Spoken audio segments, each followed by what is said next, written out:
ये ही संस्पर्शजा भोगा स्पर्शजा भोगा दुःख योनय एव ते दुःखयोनय एव ते आदि अंतवंत कौन्तेया आदिवन्तन्त कौन्तेय न तेषु रमते बुधा।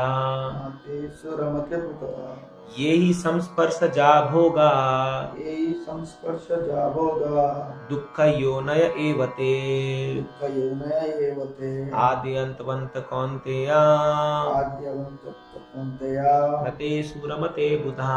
न तेषु रमते बुधः। ये ही संस्पर्शजा भोगा ये संस्पर्शजा भोगा दुःख योनय एव ते दुःखयोनय एव ते आद्यन्तवन्त कौन्तेया आद्यवन्तः कौन्तेय न तेषु रमते बुधा। न तेषु रमते बुधः। तो भगवान बता रहे हैं intelligent person does not take part in the sources of misery which are due to contact with the material senses. O son of Kunti, such pleasures have a beginning and an end. So the wise man does not delight in them. तो ये श्लोक में भगवान बता रहे हैं कि संस्पर्श specially यहां पर जो बताया गया है ये है स्त्री पुरुष जब संपर्क में आते हैं, सेक्स लाइफ के बारे में बताया गया है स्पेशली। तो संस्पर्श जाप होगा, जो भोग के लिए संस्पर्श इंद्रियों को जब संपर्क में आते हैं तो उससे क्या होगा, दुख योन एवते, दुख उत्पन्न होता है। तो इसलिए कभी भी जब इंद्रियां इंद्रिय विषय वस्तु के संपर्क में आएगी तो दुख का ही जन्म होगा, दुख योन एवते। और क्या बोलते हैं भगवान, आदि अंतवंत कौन्तेया, तो दुख तो जन्म लेता ही है लेकिन इसका बिगिनिंग है और उसका एंड भी है ना। तो वो जो सोचता है व्यक्ति कि मुझे प्लेजर मिल रहा है, मुझे आनंद मिल रहा है, वो प्लेजर का बिगिनिंग है और एंड भी है। न तेषु रमते बुधा, रमते मतलब रमन नहीं करता। कौन? बुधा। बुधा में इंटेलिजेंट पर्सन, एक बुद्धिमान व्यक्ति ऐसे सुख में रमन नहीं करता वो। तो इसीलिए अभी ये श्लोक जब हम बाहर दुनिया में बोलेंगे तो लोग बोलेंगे तुम पागल हो गए क्या, इसके बिना हम जिएंगे कैसे।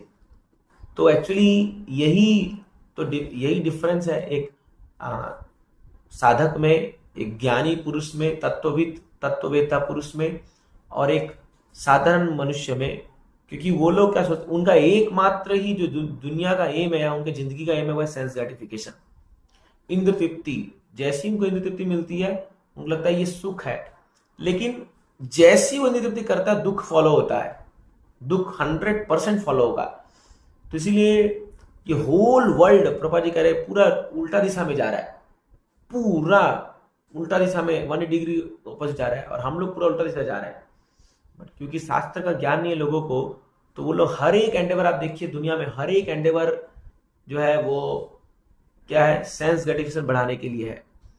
तो प्रभा जी एक बार न्यूयॉर्क में जा रहे थे तो बड़ा बड़ा बिल्डिंग देख रहे थे तो प्रभा जी ने वो बिल्डिंग देख कर कहा, बोले do you know what is this. बोलते दिस इज सेक्स लाइफ। बोलते this all buildings have come because of this thing.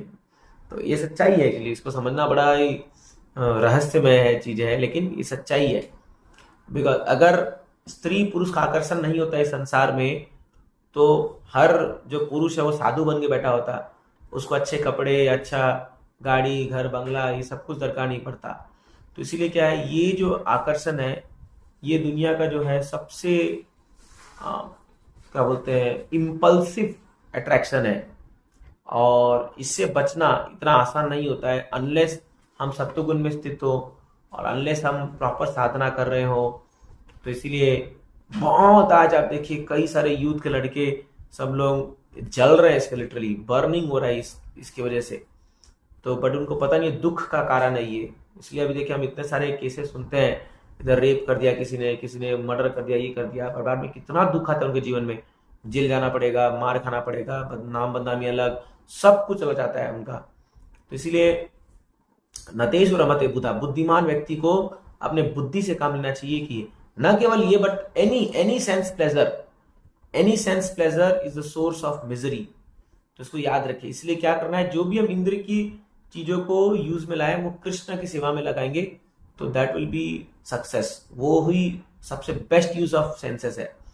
Otherwise senses अगर इंद्र तृप्ति के लिए यूज होंगे वो दुख देगा ही देगा, भले आज दे कल दे, एक 1 साल बाद दे या 10-20 साल बाद दे, बट वो दुख देना ही देना है उसको।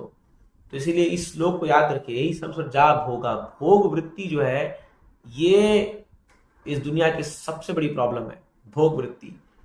और हमारा पूरा प्रोसेस जो है उस भोग वृत्ति को सेवा वृत्ति में ट्रांसफॉर्म करने का है। इसलिए हम सेवा में बल देते हैं, सेवा कीजिए सेवा कीजिए। उससे क्या होगा, हमारी जब चेतना बदलेगी तो भोग वृत्ति बदलेगी, ऑटोमेटिक आनंद हृदय में उत्पन्न हो जाएगा। Thank you. हरे कृष्णा।